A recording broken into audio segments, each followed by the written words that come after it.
bersama perihal surat pendataan ya, pendataan OSM. Mungkin langkah-langkah untuk perihal yang harus dilakukan mungkin sudah saya jelaskan di surat tersebut. Hanya saja mungkin yang saya bisa tambahkan, saya minta supportnya dari teman-teman supplier, khususnya operator, tidak hanya sebatas mengkoordinir, tapi juga untuk kepentingan controlling, Pak ya. Alhamdulillah usulan saya ke provinsi dikabulkan terkait pembuatan member user untuk ketua supplier sendiri. Jadi panjenengan nanti bisa cek anggotanya siapa yang belum upload, terus siapa yang belum melakukan update data di data sekolahnya. Karena sebenarnya prinsipnya sederhana. Data yang ada di UN Jatim itu ada dua. Yang pertama data sekolah, yang kedua adalah data siswa. Yang data sekolah itu adalah data dari masing-masing lembaga calon penyelenggara USM di tingkat kecamatan ya masing-masing ya. Jadi nanti itu di dalamnya ada data profil sekolah, mulai nama lembaganya, mulai data ronde, jumlah siswa, nama kepala sekolah, dan saya minta yang paling penting adalah alamat email dan nomor HP kepala sekolah. Ini yang mungkin dijadikan wacana ke teman-teman anggota supaya itu wajib untuk dimasukkan. Kalau tidak punya, ya buat. Masa tidak punya email yang gawe kok? Gawe lebih susah itu. Itu yang mungkin bisa saya tambahkan. Yang kedua, data yang ada di UN adalah data siswa. Setelah data sekolah kita update, yang kedua adalah data siswanya. Bagaimana cara memasukkan data siswa ke pendataan online? Langkah-langkahnya saya sudah jelaskan melalui surat yang saya sudah layangkan melalui Dispendit. Hanya saja kita minta support kepada teman-teman ketua supplier untuk membantu upload data siswa anggotanya, DBF anggotanya, ya, melalui akun atau member usernya supplier. Ini yang beda. Ya. Jadi prosesnya itu tetap ada di kami. Hanya saja kita sederhanakan ke teman-teman supplier. Kenapa hal ini kita lakukan? Karena waktunya sudah sangat mendesak, Bapak. Jadi mohon pengertiannya, kita mungkin nanti satukan persepsi ya Pak ya, bahwa kalau ada masalah yang tidak tertangani di supplier langsung lempar ke saya, itu aja. Ya, itu aja wes.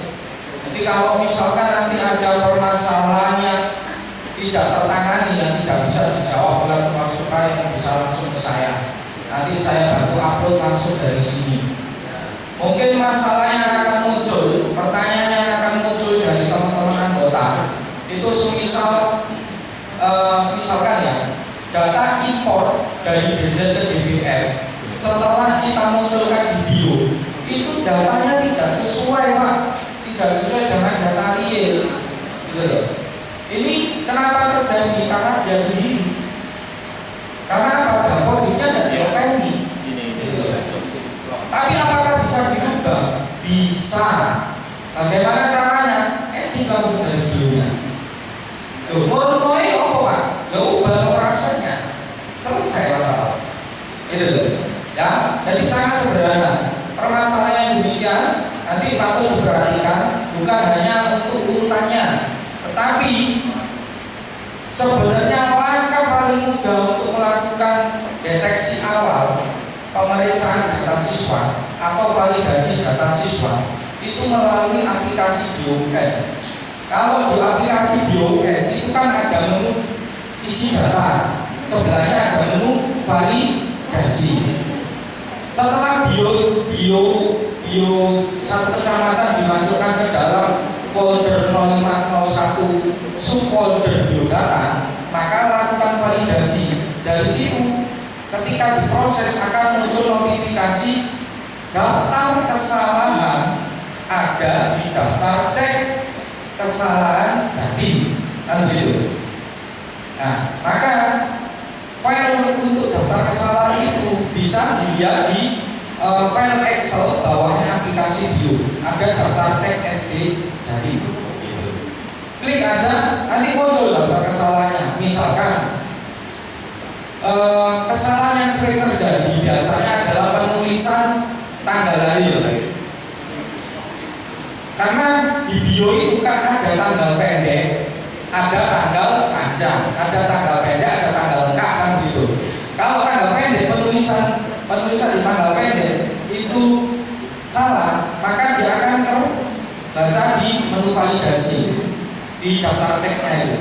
Misalkan gini, tanggal 20 Februari tahun 2000. Salahnya begini tulisnya 20 seharusnya 00. Nah, nanti di daftar cek akan muncul kode sekolah ini, paralel ini, nomor absen ini, umur terlalu tua. Jadi sekali nanti diperbaiki dulu dari bio sebelum melakukan proses upload. Ini menjadi tanggung jawab kita, ya. Khususnya nanti ya kita mohon supportnya dari Kementerian untuk kontrol itu. Karena apa? Ketika panjenengan paksakan upload langsung ke online tanpa proses validasi, pasti dilepek. Karena apa? Ketika online nanti ada validasi lagi secara online. Bukan berarti terus kemudian panjenengan abaikan proses validasinya di bio bisa diupload, enggak. Nanti pasti akan membaca juga di online-nya. Maka sebelum diupload ada baiknya lakukan proses validasi. Nah, ini juga panjenengan sampaikan ke anggotanya. Jadi ketika panjenengan terima data, pastikan data itu sudah divalidasi oleh anggotanya. Jadi panjenengan tidak melakukan perbaikan dari sekolah panjenengan. Jadi terima data itu sudah benar. Terus permasalahan yang lain mungkin hanya terkait dengan pengisian Pak ya, karena di situ kan sebenarnya kalau isiannya sudah jelas ya, ada misalkan hobi, cita-cita, terus pekerjaan orang tua, pendidikan orang tua, tetapi itu yang tidak ikut terimpor dari Dapodik. Jadi teman-teman anggota harus melengkapi itu dulu,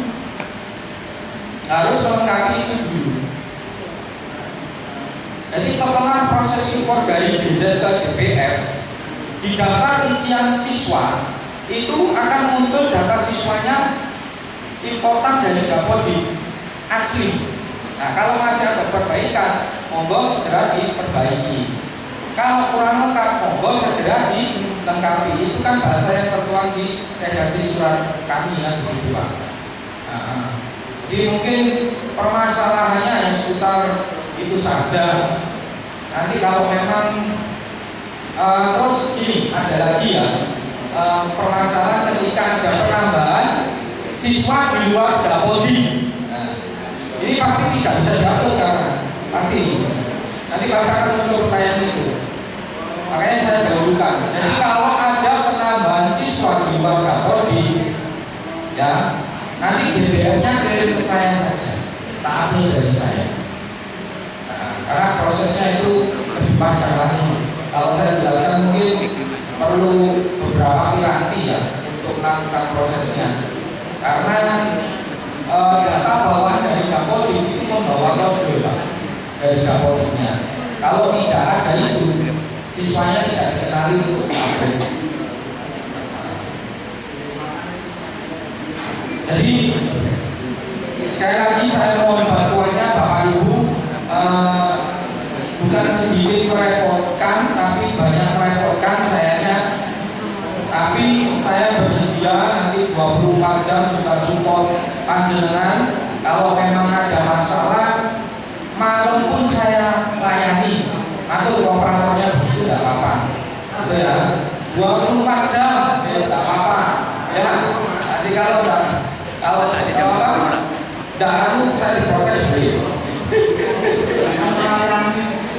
Ya, jadi mohon bantuannya Bapak Ibu.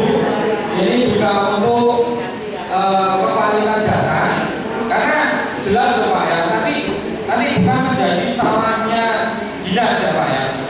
Data itu selalu bottom up ya, dari bawah. Saya tidak tahu data itu benar atau salah. Yang tahu ya sekolah, karena yang pegang data sekolah, bukan kami. Kalau kebijakan mungkin aku bottom, tapi kalau data pasti bottom up. Kalau ngomong salah dan benar pasti kita kembalikan ke sekolahnya, karena apa? Data pendukungnya ada di sekolah. Mungkin itu Pak ya. Tambahan mungkin terkait ini. Sudah banyak pertanyaan ke saya, Pak. Misalkan si anak ini tidak punya akte, tidak punya KK, lalu penulisan nama dan sebagainya seperti apa? Ya pakai data pendukung yang ada. Kalau tidak ada sama sekali, ya diadakan. Caranya buat biodatanya, tanda tangan stempel di atas materai, data orang tua, tanda tangan di atas materai orang tuanya. Itu saja. Karena sederhana. Kalau tidak ada bukti kenal lahir, ya itu berarti dia tidak punya apa-apa. Kan gitu loh Pak. Kalau tidak punya kakak, paling punya akte misalnya. Kalau tidak punya akte, mungkin punya bukti kenal lahir. Kalau tidak punya ketiga-tiganya, berarti harus diadakan. Itu aja. Ya. Untuk pelaporan ya tahun 2015 ya. Kemarin saya sudah membuat usulan penggantian lampu ijazah. Ya, kita patut informasikan ya. Itu ya cukup menjadi sangat memalukan untuk saya. Surabaya sampai 225 lembar ijazah yang saya tekankan ke provinsi untuk mendapat penggantian. Tapi ya kita sangat memaklumi ya Pak ya, karena ya namanya human error kan kita tidak bisa. Cuman kita bisa meminimalisir ya. Terutama untuk penggantian SKHU Pak ya. Kalau ijazah mungkin ijazah itu kan cadangannya dari kota. Tapi kalau SKHU kita pengajuannya ke provinsi Pak. Nah untuk meminimalisir jumlah penggantian SKHU karena salah penulisan itu kan cetaknya itu dari data UI Pak. Data UI yang ada yang panjangan atau data Jatim itu. Jadi untuk meminimalisir itu, saya mohonkan supaya Bapak Ibu memastikan data itu valid sebelum cetak BNT. Kalaupun nanti setelah BNT ada kesalahan, ya tetap kita fasilitasi untuk perubahan. Pokoknya sebelum pelaksanaan. Terus SD lah gampang nih Pak. Itu aja. Nah, terus perihal untuk pelaksanaan yang SPK. Oh kalau SPK SD tidak masalah. Ya sudah ya. Yang SPK mungkin penambahan sudah bisa dilihat di bio. Apa untuk anggota baru misalkan ada beberapa kan memang lembaga baru yang baru ikut tahun ini, nanti bisa dilihat di bio siapa yang anggotanya baru, mungkin segera dikontak untuk kepentingan koordinasi input data bio dan diupload itu ya Pak ya.